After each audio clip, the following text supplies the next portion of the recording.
Bonjour, notre manipulation pour aujourd'hui porte sur la préparation de solutions titrées. Nous allons commencer par préparer une solution par dissolution et on va l'étalonner et ensuite on va préparer une solution par dilution. Commençons par la dissolution de la... On va commencer par définir une solution titrée. Alors une solution titrée est une solution de titre connu. Le titre ou la concentration d'un constituant I dans une solution peut être exprimé soit en mol par litre et on parle de concentration molaire, soit en grains par litre et on parle de concentration massique et ça représente la masse du soluté sur le volume de la solution. Les concentrations molaires et massiques sont reliées ensemble. En effet, on a le nombre de moles est égal à la masse sur la masse molaire. Donc du coup, la concentration qui est définie comme étant N sur V peut être écrite M sur grand M sur V, soit M sur grand M fois V, qui nous donne la concentration massique divisée par la masse molaire. Essayons tout d'abord de comprendre ce que veut dire le terme dissolution. En effet, ce terme représente le processus physico-chimique par lequel un soluté incorporé dans un solvant, on dit que le soluté est dissous, forme un mélange homogène et on parle d'une solution. Le soluté peut être à l'état solide, liquide ou gazeux. La solution obtenue peut être solide ou liquide. Pour les gaz, on parle d'un mélange homogène de gaz. Lors de la dissolution, les ions ou molécules du soluté se dissolvent en 3 étapes. Alors la première, ça consiste à la dissociation du soluté. Cette étape peut ne pas avoir lieu dans le cas des solutés moléculaires. Exemple, la dissolution du sucre, contrairement à la dissolution du sel qui va se retrouver transformé en ion. La solvatation du soluté par des molécules du solvant qui l'entourent, faisant intervenir des interactions ion-dipôle, des liaisons hydrogène ou des liaisons de Van der Waals, et enfin la dispersion du soluté au sein du solvant. Comme on le voit sur cette figure, donc on va voir les particules de soluté entourées par des particules de solvant.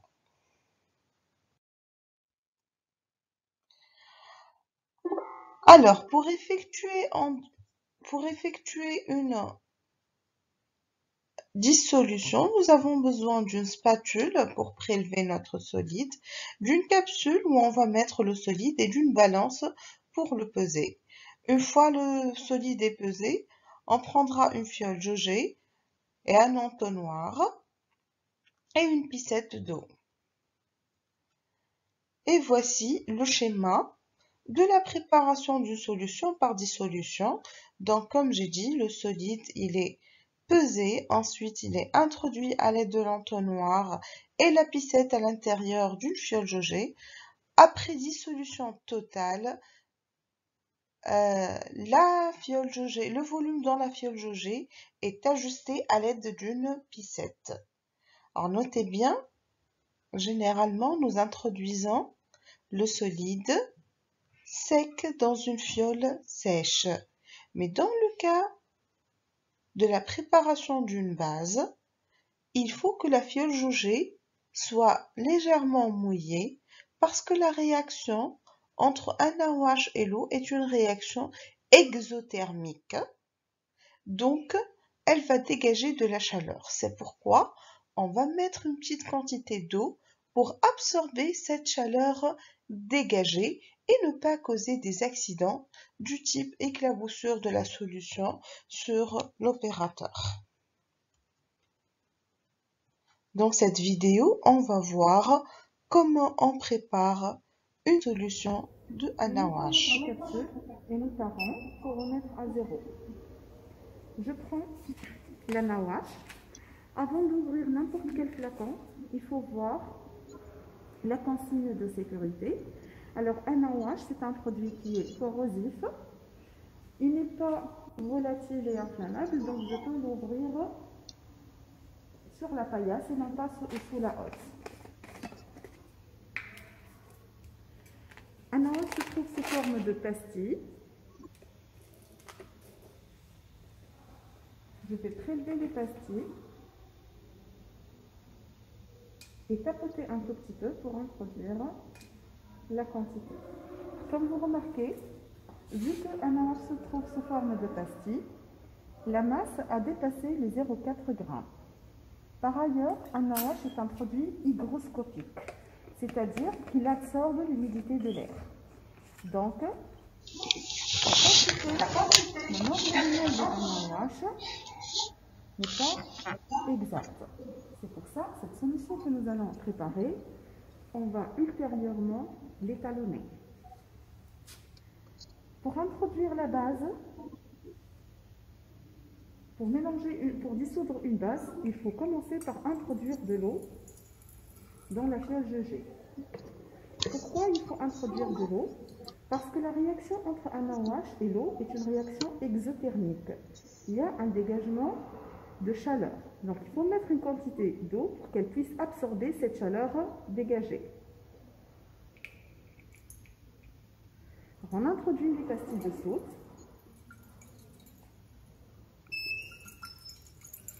Et il faut commencer par les solubiliser avant d'ajuster jusqu'au trait de jauge.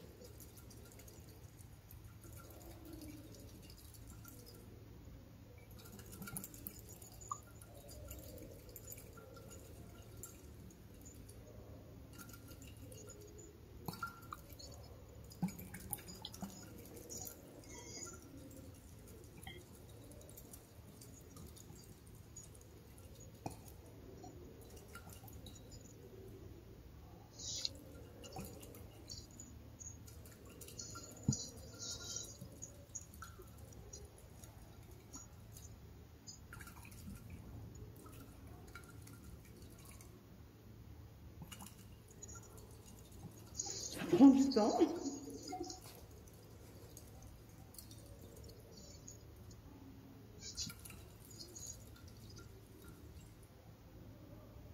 Voilà. Une fois la quantité du solide est complètement dissoute, elle a complètement disparu, on va ajuster jusqu'au trait de jauge. Alors, pour le trait de jauge, comment il faut le regarder? Alors, pour regarder le trait de jauge, je vais vous montrer quelque chose. Si vous mettez votre fiole jaugée en bas, nous voyons que le trait de jauge est dédoublé. Il se voit en double. Si on le met trop haut, il est dédoublé aussi. Il y a une position de sorte où on voit le trait de jauge, un seul trait. Bon. Donc ça, c'est la bonne position pour la lecture. Je vais ajuster jusqu'à atteindre le trait de jauge, jusqu'à ce que le ménisque inférieur de la solution coïncide avec le trait de jauge. Là, j'ai ma solution qui va nécessiter d'être étalonnée.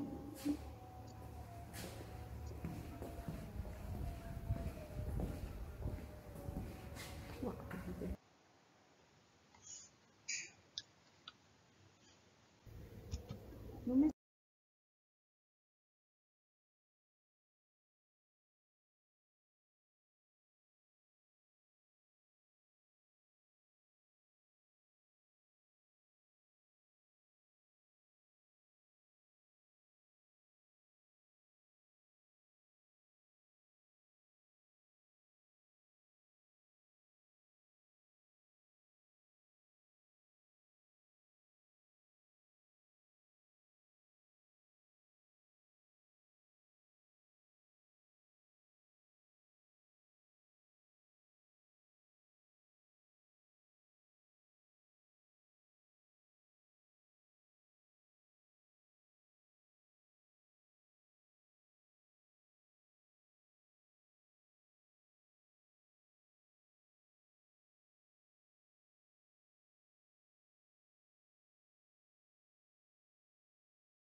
Nous passons maintenant pour l'étalonnage de cette solution de soude. Comme on l'a indiqué, un NaOH est un composé hygroscopique, donc il absorbe l'eau. Donc la masse pesée ne correspond pas exactement au nombre de moles recherché. Par ailleurs, la soude est un produit qui se carbonate facilement. Il fixe le CO2, qui est un caractère acide de l'air, et voit donc sa concentration altérée. Alors, l'hydrogène ophtalate de potassium est un acide solide cristallisé. Il peut parfaitement servir d'étalon pour vérifier la concentration de la soude. Vu l'état physique de cet acide, qui est l'état solide, on va le mettre dans l'airlène et introduire la soude de titre inconnu dans la burette. Le dosage dans ce cas-là s'appelle un dosage inverse. Pour cela, on va avoir besoin d'une capsule, d'une spatule et d'une balance, d'un Erlen Meyer et d'une pincette. Et surtout, il ne faut pas oublier de mettre l'indicateur coloré, puis de commencer le dosage jusqu'à avoir une couleur rose persistante qui correspond à l'équilibre. Nous allons utiliser l'hydrogène ophtalate de potassium comme acide solide qui sert à titrer la solution de soude. Cet acide, comme vous voyez, il est cristallisé, il n'absorbe pas d'eau, il est pur. Donc on va l'utiliser, c'est un produit sans danger sur la santé et l'environnement. On va peser environ exactement 0,1 g. Voilà.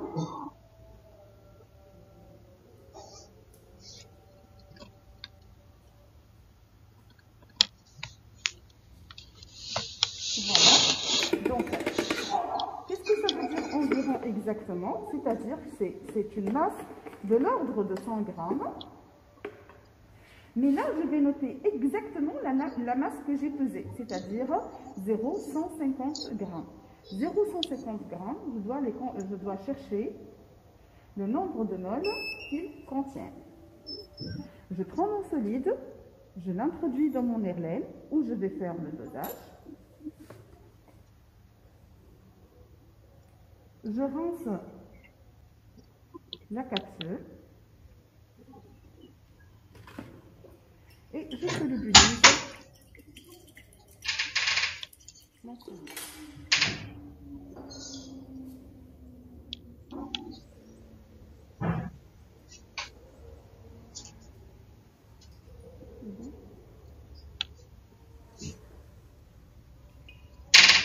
Là, voici notre solide dissous dans une petite quantité de l'eau. On va ajouter quelques gouttes de chichi. Et on va commencer notre dosage avec la solution de NaOH qu'on a préparée tout à l'heure. Donc dans ce cas-là, la solution inconnue est mise dans la burette et la solution qui contient le nombre de moles bien déterminé est mise dans l'Erlen. Ce type de dosage est un dosage inverse. On va commencer notre dosage. On ne regarde plus notre burette. On se focalise sur... Voilà. Vous voyez la coloration qui apparaît mais qui disparaît. Voilà. Non, pas encore. Ça, c'est une couleur qui persiste. Nous avons une couleur persistante. Ça veut dire que nous avons atteint l'équivalence pour un volume de 11,4.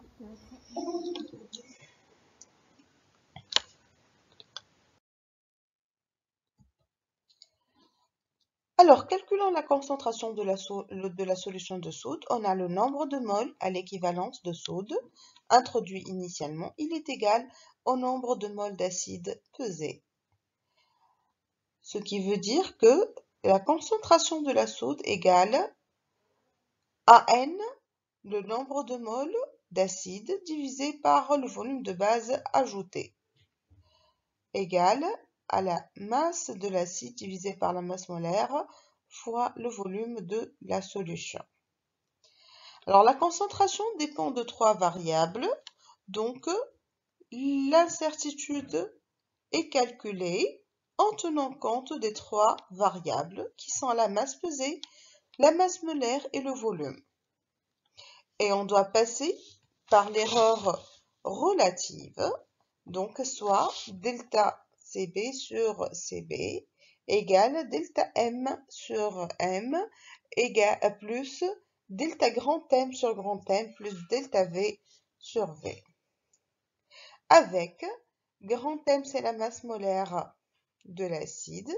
Elle est égale à 204,18 plus ou moins 0,08 g/mol moins 1. La masse A de l'acide a été égale à 0,150 g plus ou moins 0,005. Et enfin, le volume ajouté à l'équivalence égale à 12,5 plus ou moins 0,05 millilitres.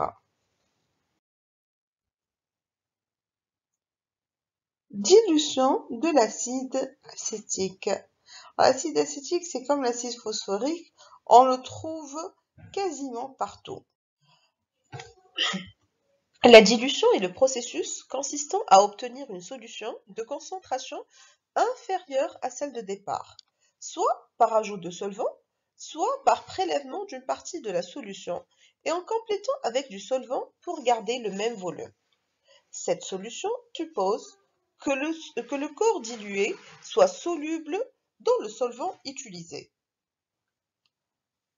Remarque, dilué au 1 sur N se traduit par la concentration de la solution diluée égale à la concentration de la solution concentrée sur N. Alors la figure suivante représente ce phénomène de dilution. Donc le soluté est représenté par les petits triangles rouges. On les trouve dans la solution concentrée, dans un petit échantillon en grand nombre. Alors si je prends le même échantillon à partir d'une solution diluée, on remarque que le nombre de petits triangles a diminué, c'est-à-dire dans le prélèvement de la solution diluée contient moins d'entité du soluté. Le principe de la conservation de la matière, c'est ce qui va nous permettre d'effectuer une dilution. En effet, le nombre de moles de soluté se trouvant dans la solution concentrée sera prélevé et servira à la préparation d'une solution diluée par ajout de solvant. Alors on part d'une solution concentrée, de concentration connue, mais on ne connaît pas le volume qu'on va prélever à partir de cette solution. Pour arriver à une solution diluée, de concentration C diluée connue et de volume connu, il est imposé par la fiole jaugée dont on dispose. Connaissant la concentration et le volume, on peut déterminer le nombre de moles du soluté contenu dans cette solution diluée. Ce nombre de moles, il va provenir de la solution concentrée. Et c'est ça le principe de conservation de la matière. Donc N dilué égale à N concentré. Sachant ceci, donc ça sera N dilué n'est autre que C dilué fois volume de la fiole. Il est égal à C concentré fois le volume du prélèvement. À partir de cette relation, on peut calculer le volume du prélèvement, V prélèvement égale C dilué fois V fiole divisé par C concentré. Une solution commerciale présente une petite particularité du moment que la solution commerciale n'est pas fournie avec une concentration, mais plutôt avec la pureté qui est égale à la masse du soluté sur la masse de la solution. On devrait donc calculer la concentration de la solution commerciale. Alors, la pureté est égale à la masse du soluté sur la masse de la solution. On remplace la masse de soluté par le nombre de moles fois la masse molaire, la masse de la solution par le volume de la solution fois ρ de la solution, et on reconnaît N soluté sur V solution, ce n'est autre que la définition de la concentration qui sera multipliée par la masse molaire du soluté divisée par ρ de la solution. Donc la relation entre la concentration et la pureté, c'est la concentration de la solution est égale à la pureté fois ρ de la solution sur M du soluté. Notez bien, l'unité de ρ doit être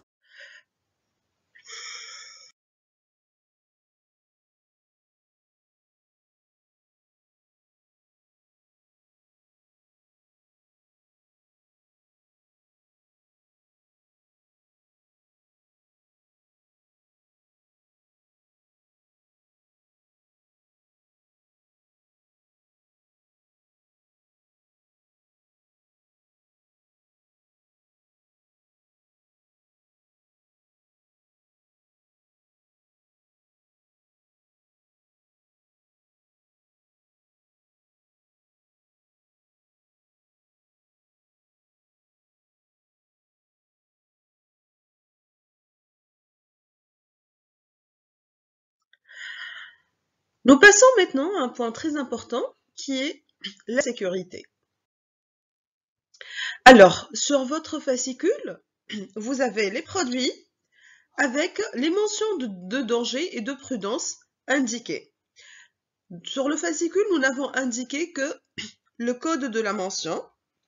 Et vous avez une question très importante à laquelle vous devez répondre, c'est d'indiquer la signification de ces codes-là.